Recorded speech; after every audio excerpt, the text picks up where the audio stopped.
Taemin Park walked through the bright halls of Stellar Hope Orphanage as the morning sun shone through the big windows. The building was full of children's laughter and the sound of running feet.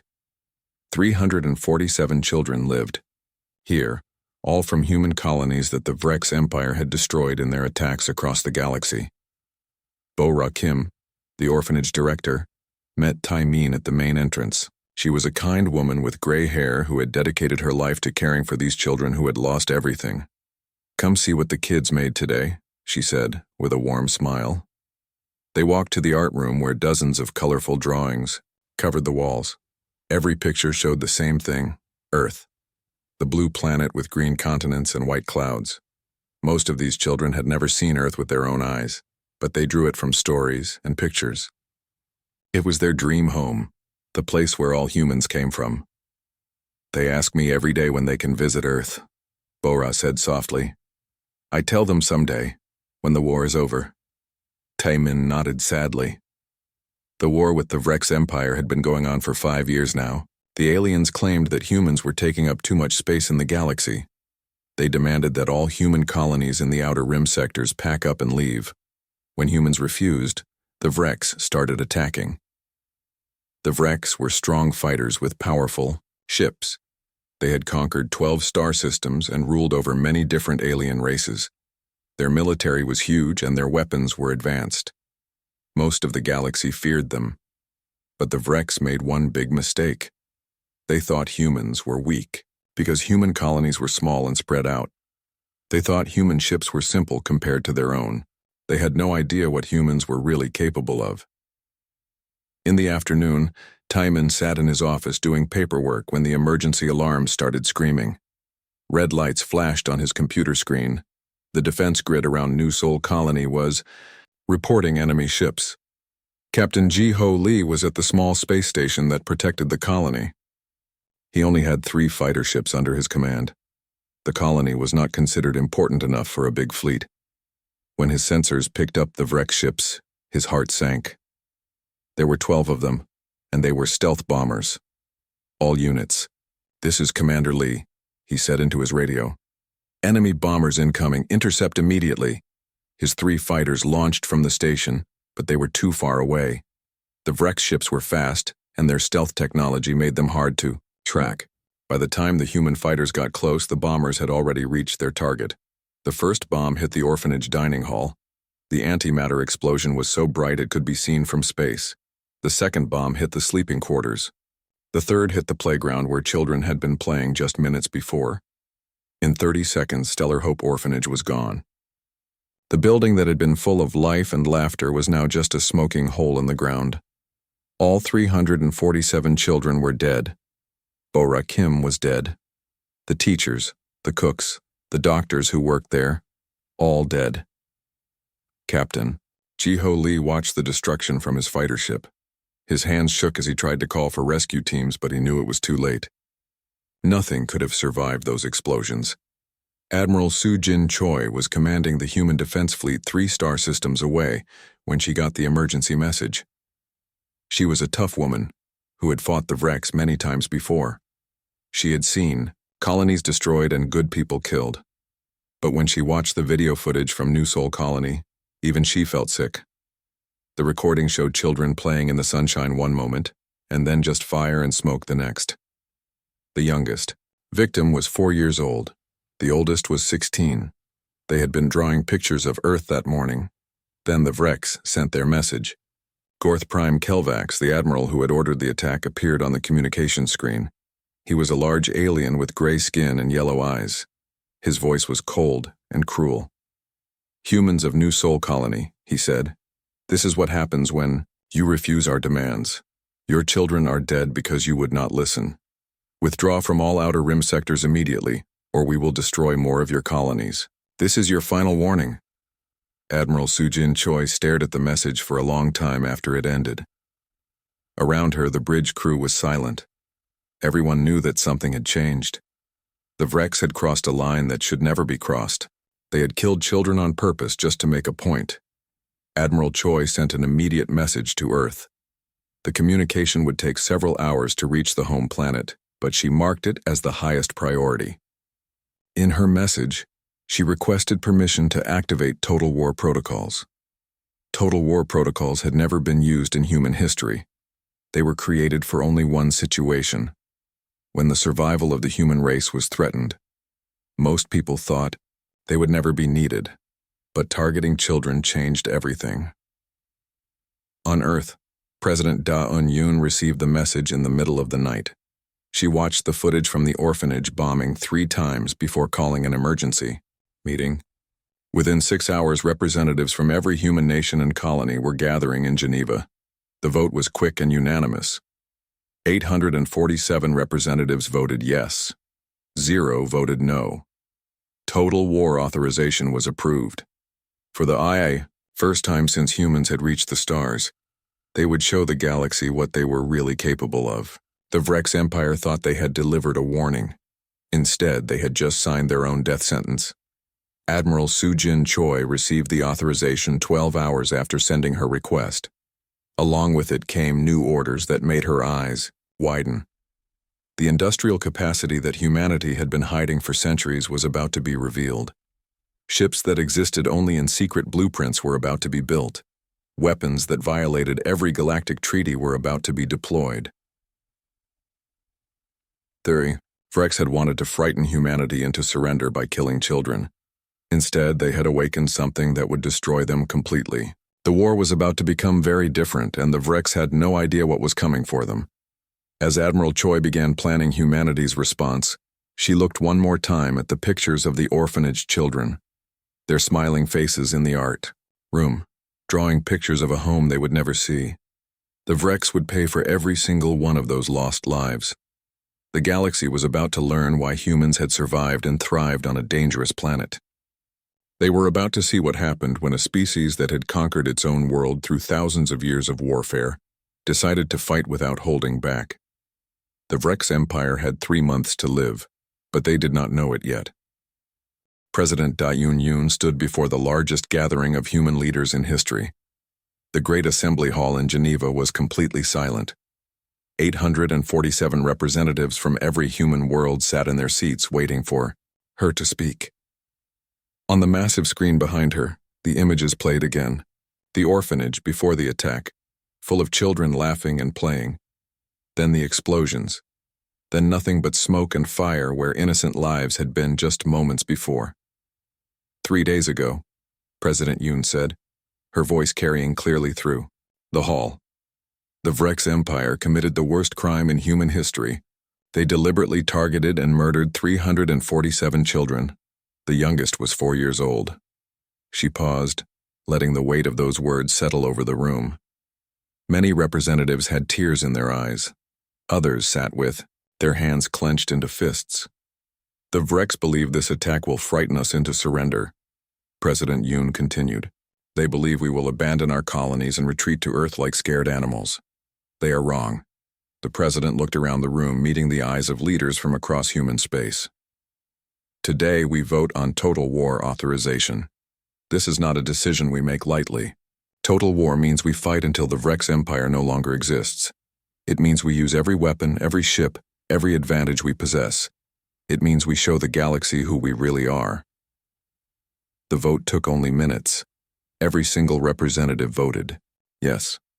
The sound of 847 voices saying yes together echoed through the hall like thunder. For the first time in human history, total war protocols were active. General Hyun-woo Nam stepped forward as President Yoon left the stage. He was the supreme commander of all human military forces, a man who had spent his entire life preparing for war. But even he had never imagined a war like this. Operation Absolute begins today, General Nam announced. Our goal is simple: the complete destruction of the Vrex Empire's ability to make war. We will tear apart their fleets. We will capture their leaders. We will free every world they have conquered. He pressed a button, and the screen changed to show a map of the galaxy. Red dots marked Vrex territory, 12 star systems spanning hundreds of light years. Blue dots showed human colonies, much smaller and more spread out. The Vrex think we are weak because our colonies are small, General Nam said. They think our ships are primitive compared to theirs. They have made the biggest mistake in galactic history. The screen changed again, showing classified information that most of the representatives had never seen before. Ship designs that looked like nothing else in the galaxy. Production numbers that seemed impossible. Technology specifications that were centuries ahead of anything the other races possessed. Dr. Youngsik Jang, the head of human military research, walked to the front of the room. He was a quiet man who had spent 30 years developing weapons in secret laboratories. For 300 years, Dr. Jang explained, we have been hiding our true capabilities. When we joined the galactic community, we decided it was safer to appear less advanced than we really were. We showed them basic ships and simple weapons. We let them think we were just another minor race.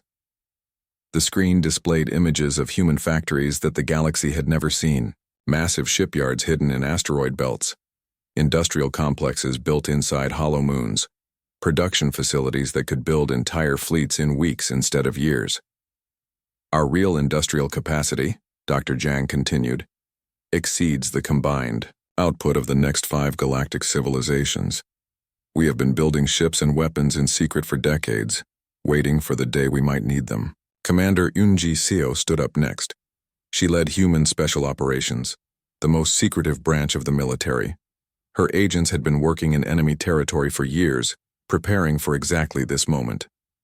We have people inside Vrex space, Commander, Seo announced. Sleeper agents who have been mapping their military installations for decades. We know the location of every major base, every supply depot, every command center. We know their weaknesses better than they do. She activated a holographic display that showed the Vrex Empire in incredible detail. Every planet, every space station, every fleet position was marked and labeled. The amount of intelligence was staggering. When we attack, Commander Seo said, it will not be random strikes. Every target has been chosen for maximum effect. We will cut off their supply lines, destroy their communications, and eliminate their ability to coordinate a defense. The representatives stared at the display in amazement. Most of them had no idea that human intelligence gathering was so advanced. The Vrex had no secrets from humanity. Admiral Sujin Choi, who had witnessed the orphanage bombing firsthand, was promoted to Fleet Admiral on the spot. She would command the largest military force in human history. Fleet Admiral Choi, General.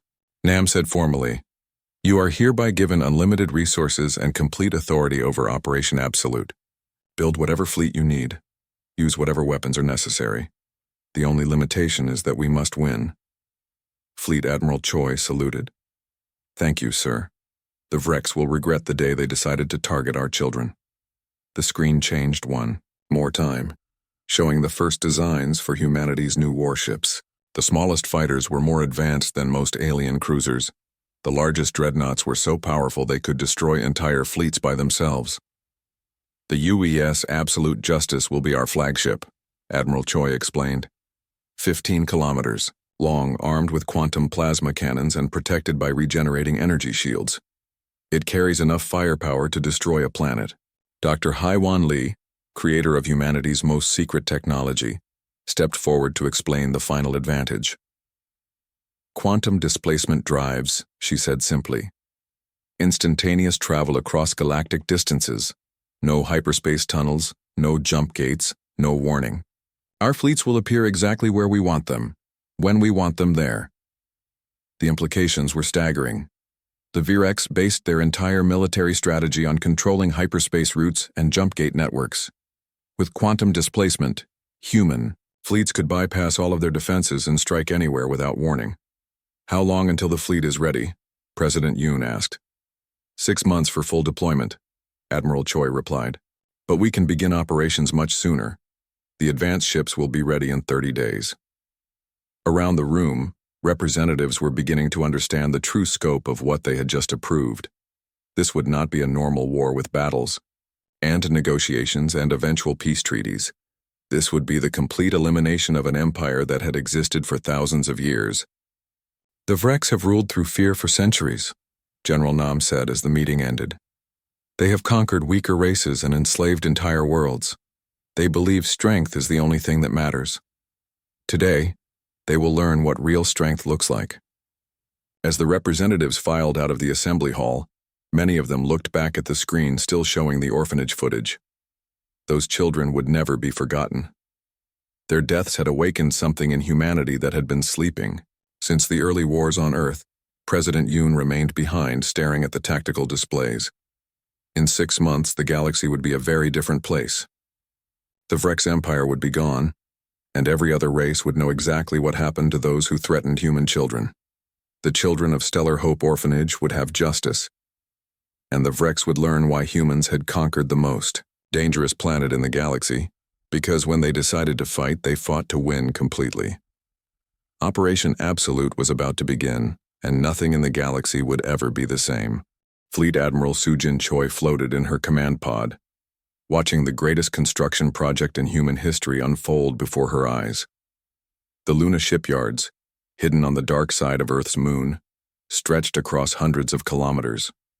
What the galaxy thought were simple mining operations were actually the most advanced military factories ever built. Massive robotic arms moved like metal dancers, assembling ship hulls that dwarfed anything else in space. Kilometer-long sections were welded together with plasma torches that burned brighter than small stars. The sound was incredible. Millions of machines working together in perfect harmony. Admiral, called Engineer Captain Dong Hyun Kwan as he approached her observation platform. The UES Absolute Justice is ahead of schedule. We should have her ready for trials in 3 weeks. Admiral Choi looked toward the largest construction bay, where her new flagship was taking shape.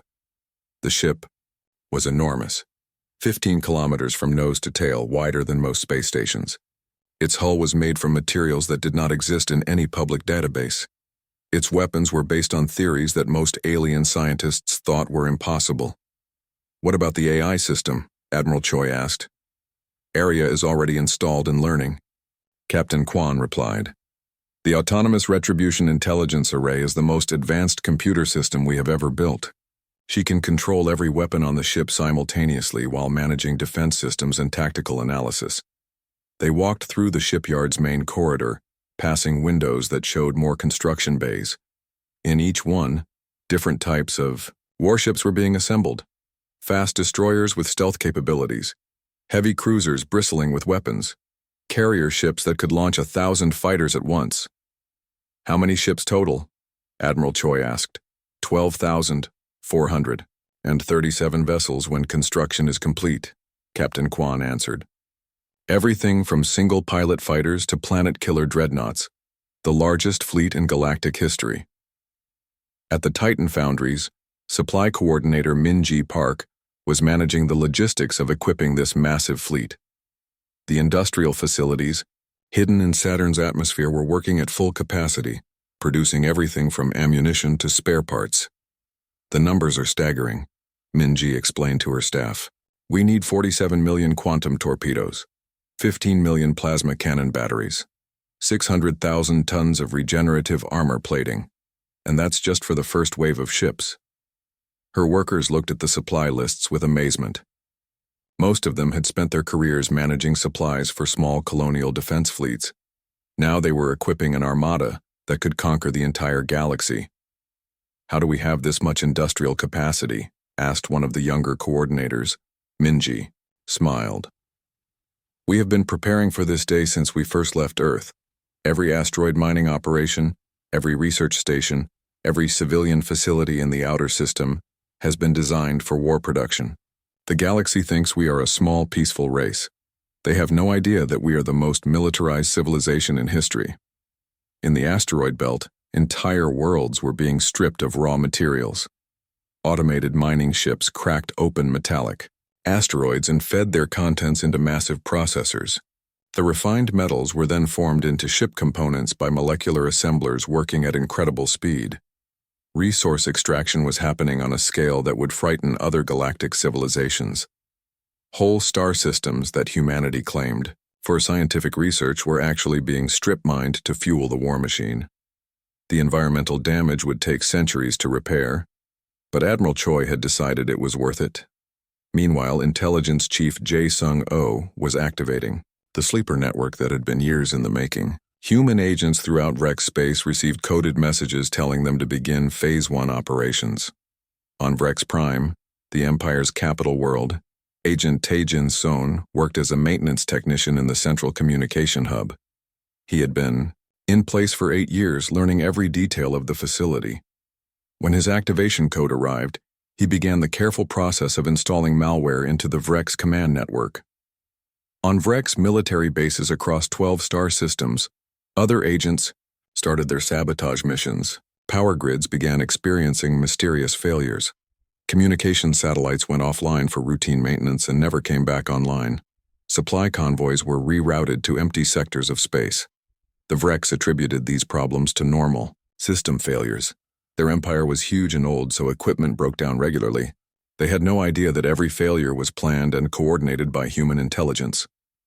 Dr. Haiwan Lee worked day and night in her laboratory, perfecting the quantum displacement drive technology that would give humanity its greatest advantage. The drives worked by folding spacetime itself, allowing ships to move instantly across vast distances. The physics are incredible, Dr. Lee explained to Admiral Choi during a technical briefing. We essentially create a bubble of alternate space-time around each ship. Inside the bubble, the ship moves normally. Outside the bubble, the ship appears to teleport. What are the limitations? Admiral Choi asked. Power consumption is enormous, Dr. Lee replied, but our new fusion reactors can handle it. The bigger limitation is that we need precise coordinates for the destination. That's why our intelligence network has been mapping every major VREX installation. The first test of the new technology was spectacular. A prototype cruiser disappeared from the Luna shipyards and instantly appeared near Jupiter, a distance that should have taken hours to travel. The crew reported no side effects and all systems functioned perfectly. Captain Bo Young Shin received command of the Advanced Reconnaissance Fleet, 50 of humanity's newest stealth ships equipped with the quantum drives. Her mission was to position her vessels throughout Vrex space without being detected. We will be the eyes and ears of the main fleet, Captain Shin told her officers. When Operation Absolute begins, we need perfect intelligence on every VREX ship and base. No surprises, no unknown variables. Her ships departed Luna in groups of 3, quantum jumping to predetermined positions throughout the galaxy. The VREX sensors never detected them.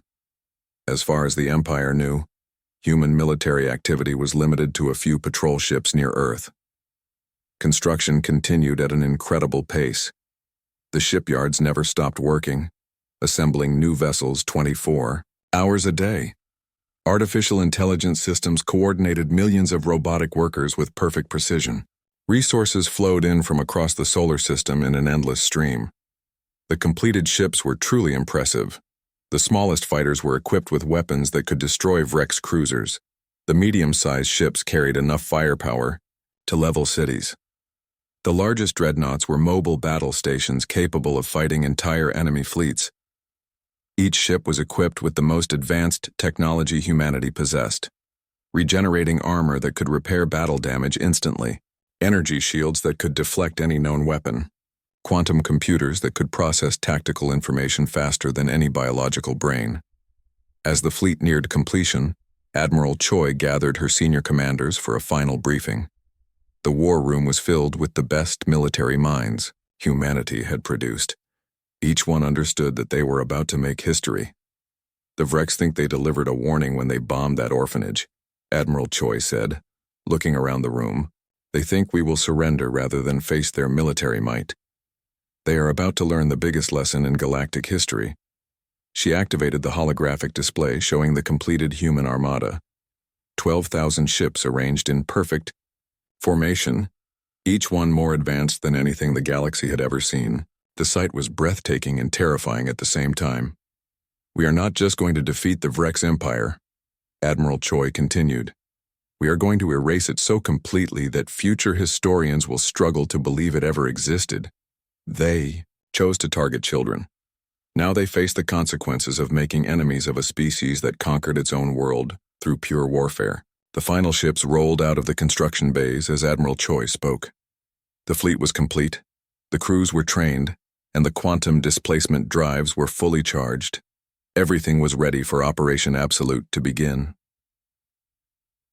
The Vrex Empire had less than 1 week to enjoy their victory over the orphanage. After that, they would face the full might of an awakened humanity, and they would learn why humans had never lost a war they truly decided to fight. Operation Absolute began at exactly 0600 Universal Standard Time. Fleet Admiral Soo-Jin Choi stood on the bridge of the UES Absolute Justice, watching as her orders were transmitted to 12,000 ships spread across the galaxy. In the next 60 seconds, the Vrex Empire would face the largest coordinated military strike in galactic history. "All units report ready," announced Communications Officer Wan Bin Lee. "Quantum displacement drives are charged and target coordinates are locked." Admiral Choi looked at the tactical display showing Vrex space. 47 star systems glowed red on the screen, each one containing military bases, shipyards, and command centers that had taken the Vrex centuries to build. In 1 hour, most of them would be destroyed. "Execute Operation Absolute," Admiral Choi commanded. Across the galaxy, human ships activated their quantum displacement drives simultaneously. Space itself seemed to bend and twist as thousands of vessels folded reality around them and stepped across impossible distances in the blink of an eye. Battle Group Commander Sung-Ho Kim materialized his fleet directly above Vrex Fortress Sigma 7, the Empire's most heavily defended military installation. The fortress was built inside a huge asteroid and protected by energy shields that were supposed to stop any attack. "Sir, the Vrex are scanning us," reported his tactical officer. "They seem confused about how we got here." Commander Kim smiled. The Vrex had never seen quantum displacement technology before. Their ships still used primitive hyperspace drives that required jump gates and predictable routes. They had no idea how human vessels could appear anywhere without warning. "Target their shield generators," Commander Kim ordered. "All ships, open fire." The human fleet unleashed a coordinated bombardment that lit up the space around the fortress. Quantum plasma beams, more powerful than anything in the Vrex arsenal, struck the energy shields with incredible force. The shields flared bright blue, then purple, then collapsed completely. "Impossible," whispered the Vrex commander inside the fortress. "Those shields were rated to withstand direct hits from our heaviest dreadnoughts." But human plasma weapons operated on principles that Vrex science barely understood. Instead of simple energy projectiles, they fired streams of matter converted into pure quantum energy. When the beams hit Vrex armor, they did not just damage it, they converted the armor itself into energy, creating explosions from within. The fortress that had never been breached in 800 years of Vrex warfare fell in exactly 4 minutes and 17 seconds. Commander Kim's fleet destroyed every weapon emplacement, captured the command center, and secured the facility before the Vrex could even send a distress signal. Similar scenes were playing out across 47 star systems. Human fleets appeared, without warning, at every major Vrex installation, striking with precision and overwhelming force. The Empire's military commanders found themselves fighting an enemy that seemed to ignore every rule of space warfare they knew. "Captain Soo-Jin, you commanded the stealth destroyer UES Silent Vengeance, one of humanity's most advanced infiltration ships. Her mission was different from the main battle groups. She needed to reach Vrex Prime and disable their central command network. The Silent Vengeance used a combination of stealth technology and quantum displacement to slip past the capital system's defenses. Vrex sensors were designed to detect ships using hyperspace drives, not vessels that could appear and disappear at will. We are inside their perimeter," reported Navigation Officer Kyung-Ho Nam. "No sign that they have detected us." Captain Yu studied the tactical display showing Vrex Prime's orbital defenses. Thousands of weapon platforms, hundreds of patrol ships, and a dozen massive battle stations protected the Empire's most important world. Under normal circumstances, it would take a huge fleet to fight through those defenses. But Captain Yu was not planning to fight. She was planning to cheat. "Target the primary communication relay," she ordered. "Quantum torpedoes minimum yield." The torpedoes were specifically designed for sabotage missions. Instead of exploding with massive force, they released electromagnetic pulses that could disable electronic systems across vast distances. When they hit the communication relay, every command network in the Vrex capital system went dark simultaneously. Suddenly, the thousands of defense platforms could not talk to each other or receive orders from the command centers. The patrol ships lost contact with their bases. The battle stations found themselves isolated and confused, unable to coordinate any kind of organized response. On the planet's surface, Planetary Assault General WarHFY was leading the liberation of Theta Centauri, where the Vrex had enslaved human colonists captured in earlier raids. His troops used orbital insertion pods to land directly on target locations across the planet. The human soldiers were equipped with powered armor that made them individually superior to any Vrex warrior. The suits enhanced their strength, speed, and reflexes while providing protection against energy weapons and projectiles. Each soldier could fight like a small army. Team Alpha, secure the detention centers, General Chai ordered through the combat network. Team Beta, take the administrative complex. Team Gamma, eliminate the orbital defense controls. The Vrex planetary garrison tried to organize a defense, but they were completely outmatched. Human soldiers moved faster, hit harder, and coordinated better than anything the Empire had faced before. Within 2 hours, every major installation on Theta Centauri was under human control. The liberated colonists were amazed to see their rescuers. Many had been prisoners for years and had given up hope of ever seeing other humans again. When they saw the advanced technology and obvious superiority of the human forces, they began to understand that something major had changed in the galaxy. Dr. Insu Bai worked aboard the research vessel UES Discovery, studying captured Vrex technology, to understand how their enemies thought and fought. What he found was disappointing but not surprising. Their weapons are crude compared to ours, Dr. Bai reported to Admiral Choi. Basic plasma cannons, simple energy shields, primitive targeting systems. They have been relying on numbers and intimidation rather than technological advancement. How do they compare to our older technology? Admiral Choi asked. Their best ships are roughly equivalent to our designs from 50 years ago, Dr. Bai replied. We have been so far ahead for so long that we forgot how primitive the rest of the galaxy really is. This was the secret that humanity had been hiding for 3 centuries. While other races developed slowly and shared technology freely, humans had continued advancing in isolation. They had never stopped innovating, never stopped preparing for war, never stopped pushing the boundaries of what was possible. The first day of Operation Absolute was a complete success. 23 Vrex star systems fell to human forces without a single major casualty. Hundreds of military installations were captured or destroyed. Thousands of Vrex ships were eliminated by enemies they could barely fight.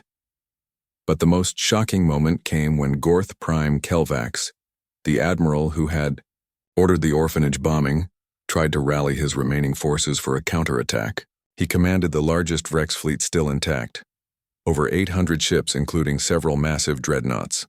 Admiral Kelvax thought he could use superior numbers to overwhelm the smaller human forces. He was wrong. Battle Group Commander Minwoo Park met the Vrex fleet with only 200 human ships. The odds seemed impossible, but the technological gap was so vast that numbers meant nothing. Sir, the Vrex Admiral is demanding our surrender, reported Communications Officer Yujin Song. Commander Park laughed. Tell him that human children do not surrender to child killers. Tell him that his empire dies today. The battle was over before it really began. Human quantum plasma weapons penetrated Vrex shields like they were not even there. Human regenerating armor repaired damage faster than Vrex weapons could inflict it. Human AI systems targeted enemy weak points with inhuman precision. Admiral Kelvax watched in horror as his massive fleet was systematically destroyed by forces that seemed to come from some advanced alien civilization. He had no idea that these were the same primitive humans his empire had been bullying for years. His flagship, a dreadnought that had conquered dozens of worlds, was crippled by a single human cruiser. As his ship lost power and began to drift, Admiral Kelvax finally understood that the Virex Empire had made a terrible mistake. The last transmission from his ship was a desperate message to Virex Prime. The humans are not what we thought. They are not what anyone thought. Run. Run as far as you can. But it was too late to run. Human fleets were already surrounding every Vrex world, and quantum displacement drives meant there was nowhere in the galaxy to hide. The empire that had ruled through fear for thousands of years now faced an enemy that was absolutely superior in every way. As the first day of Operation Absolute ended, Admiral Choi reviewed the battle reports from across Vrex space. The results exceeded even her most optimistic projections. Human forces had taken control of nearly half the Vrex Empire with minimal losses. "Tomorrow we take their capital," she announced to her senior staff. "The day after that we hunt down any survivors. The Vrex Empire chose to target our children. Now they face the consequences of that choice." The children of Stellar Hope Orphanage were finally getting their justice. 8 weeks into Operation Absolute, the Vrex Empire attempted to surrender. Their remaining leaders sent desperate messages to human forces, begging for peace negotiations and offering massive reparations for the orphanage bombing. The response came directly from President Da-Un-Yoon herself, broadcast across every communication channel in the galaxy.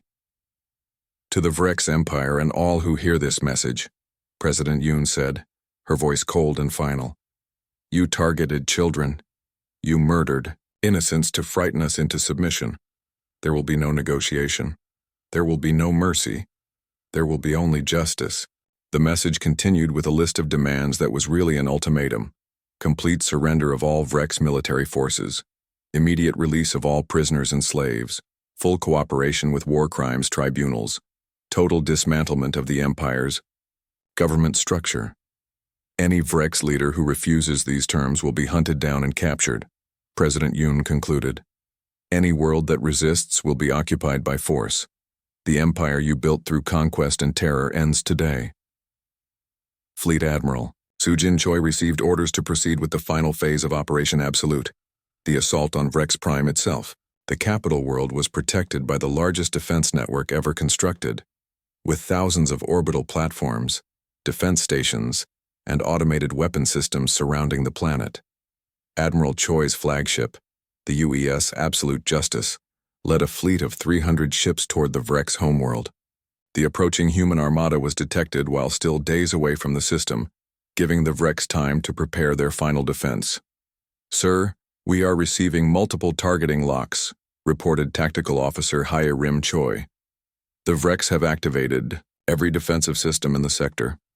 Energy readings suggest they are prepared to fight to the last ship."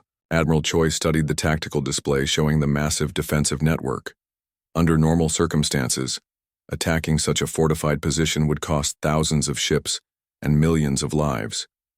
But these were not normal circumstances. "Begin quantum displacement assault," Admiral Choi ordered. "Target grid 77 Alpha. All ships, execute precision strike pattern Omega." The human fleet disappeared and instantly reappeared inside the Vrex defensive perimeter, bypassing the outer ring of weapon platforms entirely. Before the Vrex computers could react, human ships were firing quantum plasma salvos at point-blank range into the heart of their defense network. The battle for Vrex Prime lasted 37 minutes.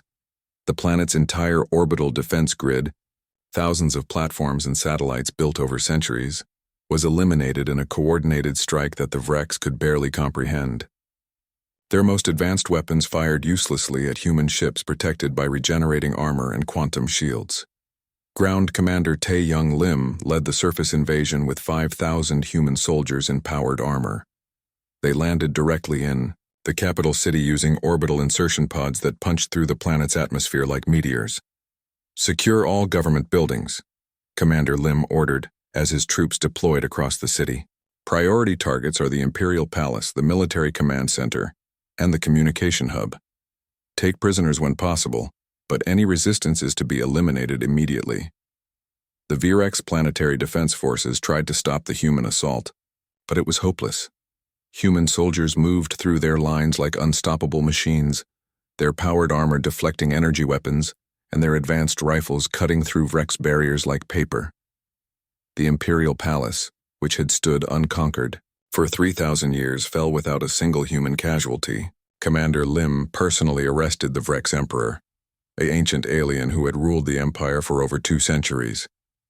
"You cannot do this," The Emperor protested as human soldiers placed restraint devices on his arms.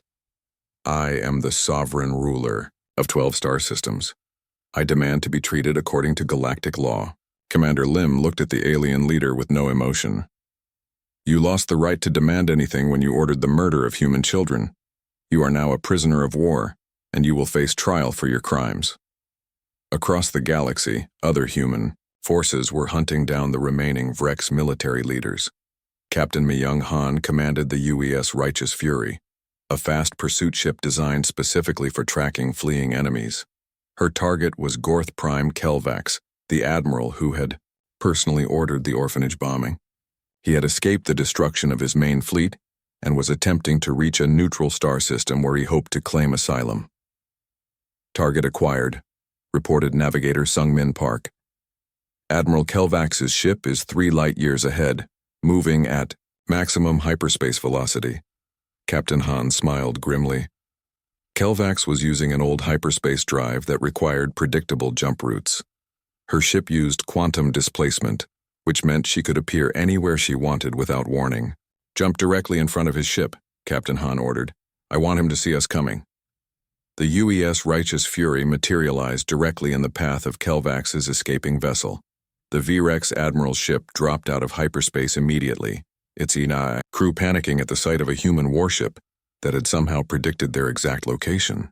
Admiral Kelvax, Captain Han transmitted to the enemy ship. This is Captain Myung Han of the Human Defense Force. You are charged with war crimes including the murder of 347 children. Surrender immediately or be destroyed. Kelvax tried to run, but there was nowhere to go. Every time his ship jumped to hyperspace, the human vessel appeared ahead of him. Every time he changed course, they were waiting for him. The quantum displacement drive made escape impossible. How are you doing this? Kelvax demanded over the communication channel. How do you keep appearing in front of us? The same way we appeared above your fortress without warning, Captain Han replied. The same way we bypassed all your defenses. You attacked a species you did not understand, Admiral. Now you pay the price for that ignorance. When Kelvax finally surrendered, Captain Han transported him to her ship using a matter displacement beam. The alien who had murdered children was now a prisoner, and he would face justice for his crimes. Medical Corps Commander Yeon Hee Song was establishing treatment centers throughout the former Vrex territory. Her teams were discovering prison, camps, and slave facilities that had been hidden from the galaxy for decades.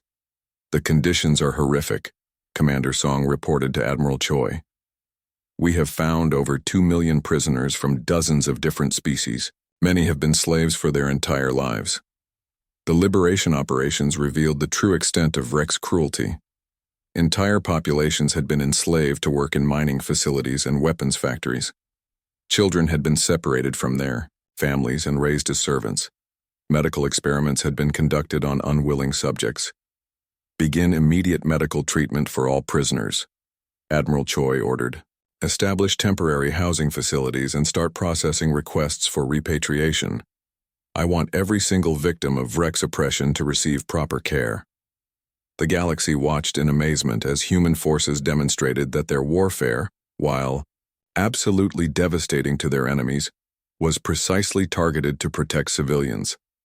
Not a single non-combatant had been harmed during the conquest of the Vrex Empire.